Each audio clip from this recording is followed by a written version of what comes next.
This is my McCormick Deering W4.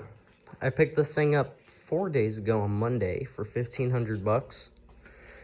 The previous owner, he went in, repainted everything, put new stickers on it, whatnot. And it's been sitting for the last 10 years, so tires are all cracked and paint's fading here on this fender. But yeah, and there, and paint's chipping. You see it right there. Paint's chipping there as well. This tire's in worse of shape. Got a piece of rubber missing over there. But I did some research on this tractor, and apparently they only made 24,000 of them between 1939 and 1953. And so relatively uncommon. Nobody really, I guess, wanted one of these. I don't know why, but yeah, not too many of them were sold. So serial number says WBH 23108, so it's the 23,108th tractor, or 108th McCormick Deering W4 produced by McCormick Deering. So, after Googling that serial number, apparently this is a 1949 model. But it's kind of weird because apparently they didn't put McCormick Deering emblems on their tractors after 1946.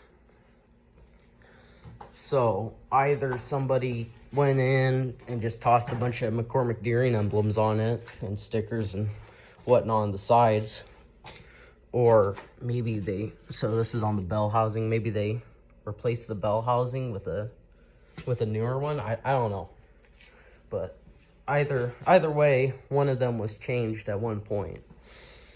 But very simple design. So you got your oil bath air filter, you got your little crank right here.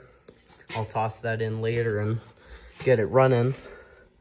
You got your choke, so full choke, no choke. You got your exhaust manifold, which is a weird design. Let me get my flashlight. But the exhaust manifold and the intake manifold are connected. So, for example, on my Scout over here, you got your exhaust manifold right here on one side, and on the other side, I don't know if you can see it back in there, but on the other side there's the exhaust manifold. So intake on one side, exhaust on the other, but apparently not on this thing. You got your battery box right here. No battery in it, sadly. I do not have a 6-volt battery. On your chair right here, you got a little lever under it to pull out, so you don't rest your seat out whenever you park it, and then flop it back on. You got your suspension right here, that spring, and that's about all you got. You got your throttle right here, full throttle, no throttle. You got your magneto switch, so disengaged, engaged, disengaged, engaged. Leave it disengaged for now. But you got your PTO right here. Pull that out, push that in. You got your ignition switch. So normally if you're sitting up here on the tractor, you push it in like that. So again, sadly, I do not have a 6-volt battery to start it like this and have to rely on the crank. 5-speed sliding gear transmission, so reverse, first, come on, find second, no, that was, which second? Okay, there's second center in there, third, fourth, highway gear. Got your light switch here. I do not have any lights up there, so I don't know whether I'm running on dim, off, or high beam, or whatever it is. Got your ampers gauge right here, and it looks like my needle's sticking on like 5 or 6. I don't know if that's normal since the tractor's off. Maybe because I was running it, maybe it stayed engaged. I don't know, but it's staying engaged for some reason. Got your fuel cap, and you got your oil pressure gauge and your water temperature gauge.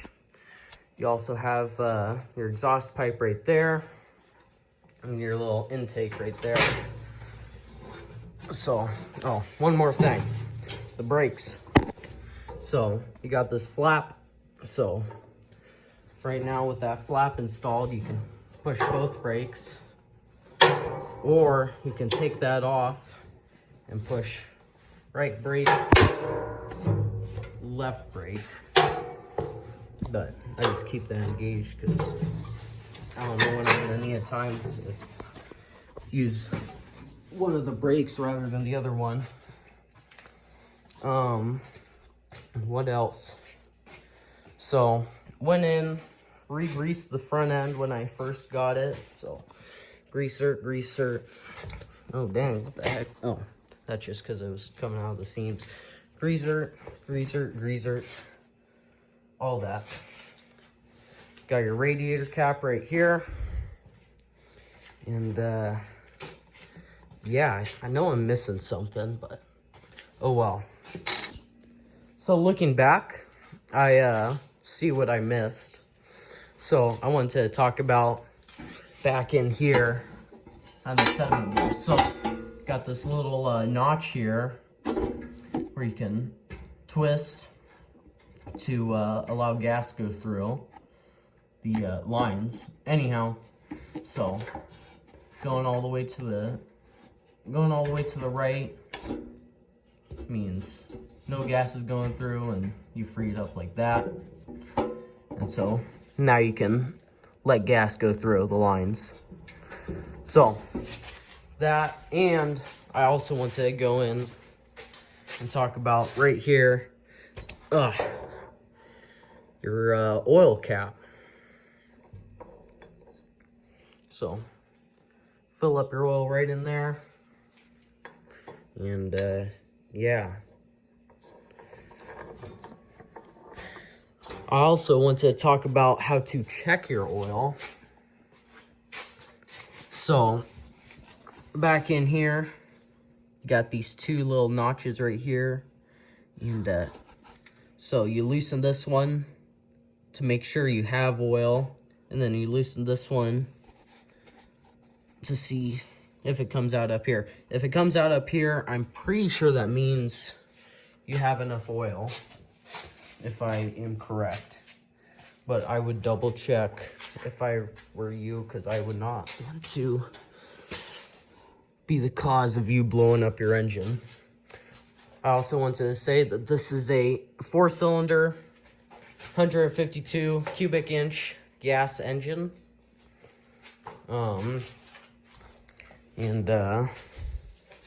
So in comparison, my International over here, this is also a 152 cubic inch gas engine. The only difference here is, well, this is a slant 4, and this is a inline 4. So I thought that was pretty neat that they have the same sized engines.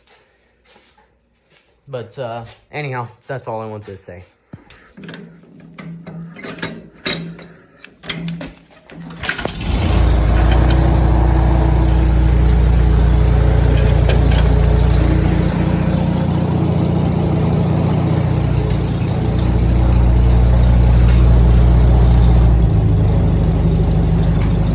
Okay, got her running, but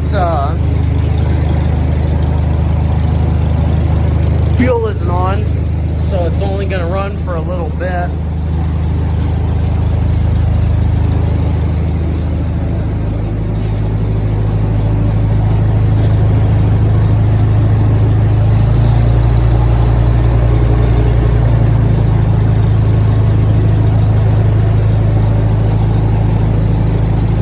Yeah, who cares?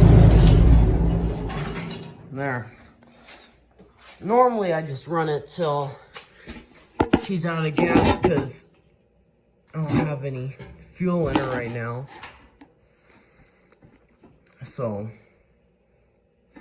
or I don't have any fuel flowing to it right now since I got the little notch set. But yeah, anyhow, got her going. I'm surprised I got her going with one hand and recording as well. But yeah, that's the walk around of my McCormick Deering W4. I hope you guys enjoyed.